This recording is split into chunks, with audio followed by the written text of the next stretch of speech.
La paix dans le monde. On en parle depuis toujours, c'est une quête qui semble presque sans fin. Et pourtant, elle nous échappe constamment. On a l'impression d'avoir tout essayé, non? Alors pourquoi, malgré tous nos efforts, les conflits semblent faire partie de notre histoire, encore et toujours?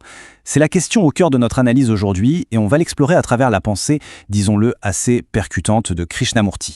Voilà la question. Elle est simple, directe, et elle fait un peu mal quand on y pense. Pour y répondre, on pourrait se tourner vers l'histoire, la politique, mais ici, on nous propose de regarder complètement ailleurs, d'adopter une perspective qui, en fait, remet un peu tout en question. Bon, pour comprendre le problème, il faut d'abord regarder nos solutions. Penchons-nous sur les méthodes qu'on utilise tout le temps pour essayer d'installer la paix, et voyons pourquoi, d'après Krishnamurti, elles sont, fondamentalement vouées à l'échec. On connaît la chanson, n'est-ce pas? On crée des nouvelles organisations, on se tourne vers les Nations Unies, on attend que les solutions viennent des chefs politiques, des gouvernements, et même, et c'est là le paradoxe, des armées pour maintenir la paix. C'est tout un système externe auquel on délègue la responsabilité de notre sécurité à tous. Et là, bam, c'est la première rupture avec notre façon de penser habituelle. Cette citation, elle est sans appel. Elle nous dit que cette dépendance, cette attente vis-à-vis des autres, des institutions, c'est une illusion totale. Le point crucial, c'est que la paix ne peut pas nous être donnée, on ne peut pas la recevoir comme un cadeau. Alors, si les solutions qui viennent de l'extérieur ne fonctionnent pas, ça veut dire que le vrai problème, il est ailleurs. Il faut donc arrêter de regarder au loin et plutôt se tourner vers l'intérieur. C'est là qu'on va trouver les causes profondes, celles qu'on ignore la plupart du temps, les obstacles qui sont en nous-mêmes. Ça, c'est une affirmation assez radicale. L'idée ici, c'est que la source des conflits mondiaux n'est pas d'abord économique ou politique. Non.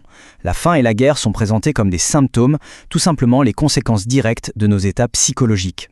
Et c'est là que le contraste est juste saisissant. D'un côté, on a notre objectif officiel, la paix, tout le monde est d'accord. Mais de l'autre, qu'est-ce qui nous motive vraiment au quotidien? L'avidité, l'envie, la jalousie, ce besoin de posséder. On prétend vouloir une chose, mais toute notre psychologie nous pousse dans la direction exactement opposée. Et voilà le cœur du dilemme. Pour avoir la paix, il faudrait être prêt à remettre tout ça en question. Mais on s'y accroche. On s'y accroche à notre statut, à notre petit pouvoir, à notre argent, à nos biens. La paix, finalement, elle passe au second plan, derrière la protection de nos vies stupides, pour reprendre les mots de la source. Logiquement, si le problème vient de l'intérieur, la solution doit aussi venir de l'intérieur. Et c'est là qu'on aborde le concept central de cette pensée, une révolution. Mais attention, pas celle qu'on imagine avec des drapeaux dans la rue. La voilà, cette fameuse révolution. Ce n'est pas un changement de régime politique ou de système économique. Non, c'est une transformation psychologique, profonde, qui doit se passer au niveau de chaque individu. C'est présenté comme la seule voie pour vraiment en finir avec la souffrance et la guerre. Et il y a une vraie logique dans ce cheminement. La révolution intérieure, elle mène à quoi? À une meilleure connaissance de soi. Et quand on se connaît mieux, on arrive à avoir une pensée plus claire, une pensée qui n'est plus brouillée par nos peurs ou nos désirs. Et c'est seulement à partir de là, avec cette clarté, que nos actions dans le monde extérieur peuvent devenir vraiment efficaces. D'accord, mais la grande question c'est comment est-ce que ce travail sur soi, qui est très personnel, peut se connecter au monde extérieur et avoir un impact réel? C'est ce lien absolument crucial qu'il nous reste à explorer. C'est un point très important pour éviter tout malentendu. Se concentrer sur soi, ce n'est pas du tout un acte égoïste, ce n'est pas se couper du monde, c'est tout le contraire. C'est la préparation nécessaire, c'est la fondation sur laquelle on va pouvoir ensuite construire une action qui a du sens. En fait, cette phrase résume tout. Agir sans vraiment comprendre ses propres motivations, ses propres préjugés, c'est comme naviguer en pleine tempête sans boussole. On risque juste de faire plus de dégâts. La clarté de la pensée, qui vient directement de la connaissance de soi, c'est la condition indispensable pour toute action juste et efficace. Et on arrive à la conclusion la plus forte de cette réflexion.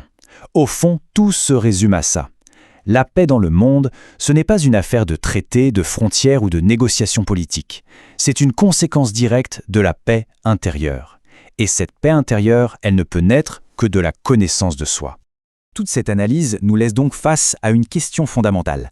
Devant l'échec répété de toutes les solutions collectives, est-ce qu'il faut admettre que le changement le plus radical, le plus puissant, ne commencera jamais dans les parlements ou sur les champs de bataille, mais bien à l'intérieur de chacun d'entre nous? La révolution, la vraie, commence-t-elle par soi-même?